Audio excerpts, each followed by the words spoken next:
What if the difference between ordinary thinking and genius thinking isn't about being born with a special brain, but about using the brain you already have in a completely different way?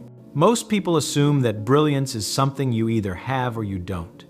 They look at great minds throughout history and think these individuals possess some rare gift that sets them apart from everyone else. But this assumption misses something fundamental about how the human mind actually works. The brain isn't a static object with fixed capabilities. It's more like a muscle that changes based on how it's used. And the way most people use their minds keeps them trapped in patterns that prevent genuine understanding. Here's the real problem. When people encounter something difficult to understand, they typically do one of two things. Either they memorize facts and formulas without really grasping what those facts mean, or they give up entirely, convinced the material is beyond their abilities. Both approaches stem from the same mistaken belief that understanding is something that happens to you rather than something you actively create. Think about a typical classroom where students are learning mathematics. The teacher writes equations on the blackboard. Students copy these equations into their notebooks. They practice problems until they can reproduce the steps. When the test comes, they retrieve what they've memorized and write it down. Some students do well on the test, others struggle. But here's what almost no one realizes. Even the students who score highly often don't truly understand what they're doing. They've learned to follow a recipe, but they haven't grasped why the recipe works. This is the difference between knowing and understanding. Knowing means you can reproduce information. Understanding means you can explain why that information is true, how it connects to other ideas, and what would happen if you change something fundamental about it. The human mind is capable of extraordinary understanding, but most people never develop this capacity because they confuse memorization with comprehension. So, how does someone actually rewire their thinking to operate at a higher level? The first principle is deceptively simple. Never move forward until you can explain something in the simplest possible terms. This doesn't mean dumbing things down. It means stripping away all the complex language and getting to the core of what's actually happening. Imagine a student struggling with basic physics, trying to understand why objects fall to the ground. The textbook might say that gravity is a force that attracts masses toward each other, with the force proportional to the product of the masses and inversely proportional to the square of the distance between them. A student could memorize this definition. They could even plug numbers into the formula and calculate correct answers. But do they understand gravity? Real understanding comes when that student can close the textbook and explain, in their own words, what gravity actually does. Not using the textbook's language, but describing it as if talking to someone who's never heard of gravity before. Maybe they'd say something like, "There's something about having mass that makes objects pull on each other. The bigger the objects, the stronger the pull. And the farther apart they are, the weaker it gets." That's understanding. That's what it sounds like when someone has actually grasped a concept rather than just memorized words. This brings us to the second principle. Break everything down into smaller pieces until each piece is completely obvious. The brain doesn't handle complexity well when it tries to grasp everything at once, but it's remarkably good at understanding simple things and then building up from there. Consider someone learning to read music. Looking at a full orchestral score can be overwhelming. There are multiple staffs, different clefs, various instruments, all playing different notes simultaneously. Someone who tries to understand all of this at once will feel lost. But what if they start with just one note? A single note on a staff is simple. Anyone can understand that. Then they add another note. Still manageable. Then they understand how these two notes relate to each other. They build up, piece by piece, until eventually they can look at that orchestral score and hear in their mind what it will sound like when played. The genius mind doesn't work faster or hold more information. It works by breaking problems down until each component is trivially simple, then building up understanding from those simple pieces. This is why truly brilliant people can often explain complex ideas in ways that make them seem obvious. They've done the hard work of decomposition, so they can show others the simple building blocks that underlie apparent complexity.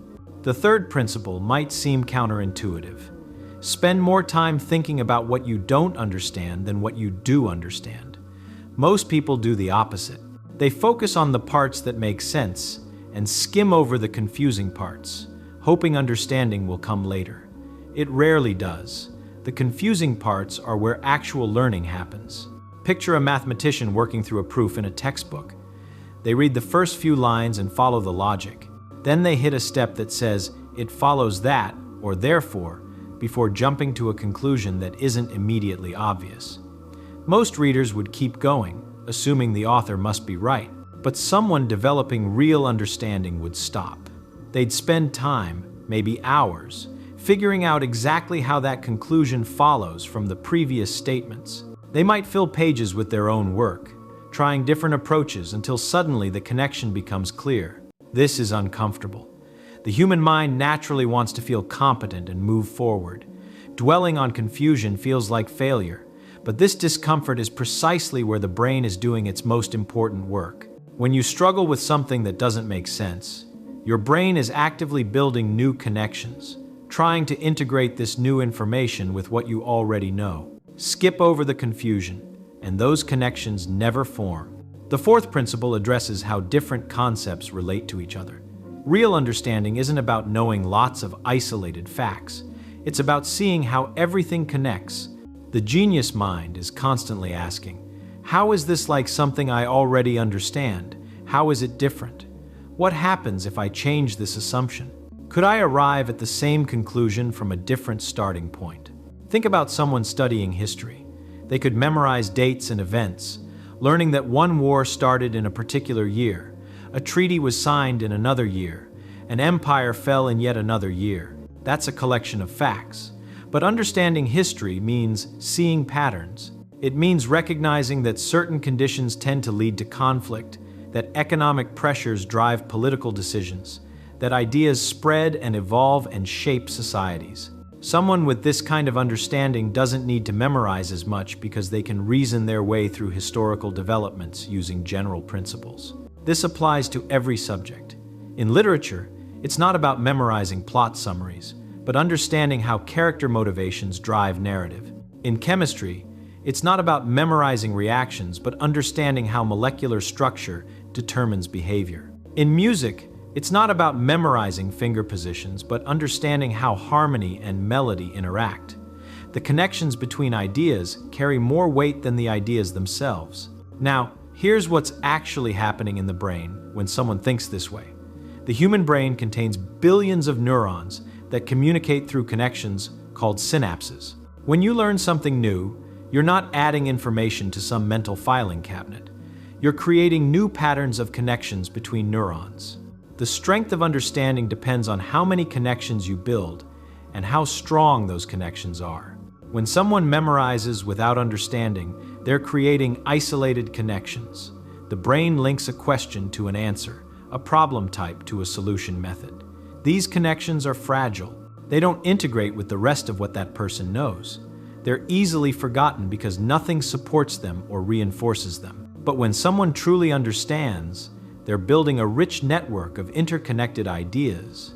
Each concept links to multiple other concepts. When they think about one idea, related ideas naturally come to mind. The understanding is robust because it's supported by this network. Even if they forget specific details, they can often recreate those details by reasoning from what they do remember. This is why explaining something in your own words is so powerful. When you articulate an idea, you're forcing your brain to pull together all the relevant connections and organize them into a coherent structure.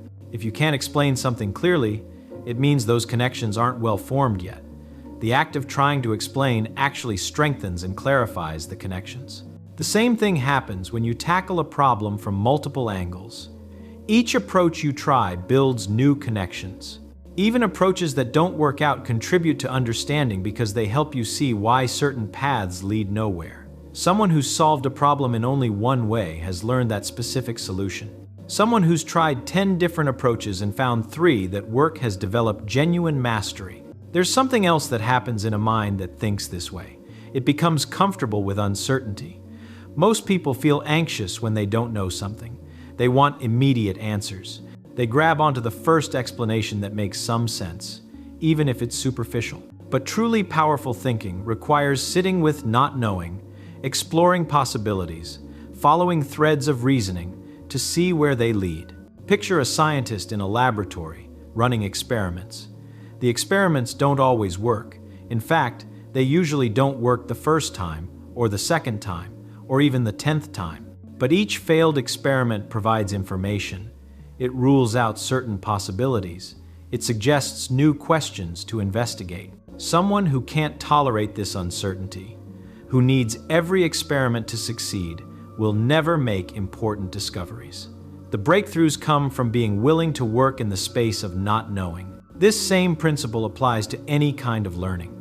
When reading a difficult book, there will be passages that don't make sense on first reading. Someone with a rigid mind gets frustrated and gives up. Someone with a flexible mind sees this as normal. They reread, they think about it, they keep going and come back later. They trust that understanding will emerge through engagement with the material. The practical application of all this is actually quite straightforward, though it requires discipline. When approaching any subject, start by identifying the simplest possible foundation. What are the absolute basics that everything else builds upon? Make sure those basics are crystal clear before moving forward. Let's say someone wants to learn about electricity. They might be tempted to jump straight into circuits and components and calculations, but the foundation is much simpler. Electricity is about the movement of charged particles. That's it. Spend time really understanding what that means. What is charge? What makes charged particles move? Once this foundation is solid, everything else becomes much easier because it all flows from this simple beginning. As new concepts are introduced, constantly relate them back to what's already understood. Don't just accept that resistors reduce current flow. Ask why. What's actually happening at the physical level that causes this? How does this relate to the fundamental idea that electricity is moving charges? Build those connections explicitly. When something doesn't make sense, stop. Don't push forward hoping it will become clear later. Work on that confusion until it resolves. Try explaining it out loud, as if teaching someone else. Draw diagrams. Make up your own examples. Approach it from different directions. The time spent here isn't wasted. This is where real learning happens. Practice explaining concepts in multiple ways. If you understand something deeply, you should be able to describe it using different analogies, different examples, different levels of detail. Someone who can only explain something one way, using the exact words from the textbook, hasn't truly made it their own. Look for connections between different subjects. Mathematics and music have deep structural similarities. Understanding biological systems can inform thinking about social systems. Physics and philosophy often grapple with related questions about causation and determinism. These connections aren't just interesting. They strengthen understanding in all areas by building bridges between different networks of knowledge. Work through examples completely from first principles. Don't skip steps. Don't accept that something is true just because the book says so. Verify it yourself. This might mean doing calculations the long way, even when shortcuts exist. It might mean proving theorems that are stated without proof in the text. This extra work pays enormous dividends because it builds confidence and genuine understanding. Most importantly, embrace difficulty. When something is hard, that's a sign you're at the edge of your current understanding. That's where growth happens. Easy material doesn't build new connections. It just reinforces what's already there. The struggle with difficult material is the brain actively rewiring itself to accommodate new patterns of thought. There's a deeper truth underlying all of this. The human mind is not a passive receiver of information. It's an active creator of understanding. The genius isn't someone who has more information, or who thinks faster, or who has some magical gift. The genius is someone who has learned to use their mind as a tool for building understanding rather than just accumulating facts. This realization is actually quite liberating. It means that anyone can develop this capacity. It's not about talent or luck, it's about method. It's about consistently applying these principles of breaking things down, building connections, wrestling with confusion, and explaining clearly. Over time, these practices literally reshape the brain, creating new patterns of thinking that become automatic. The transformation doesn't happen overnight. The brain changes slowly, through repeated practice. But it does change. Someone who spends months working through difficult material in this way will find that their thinking has fundamentally shifted.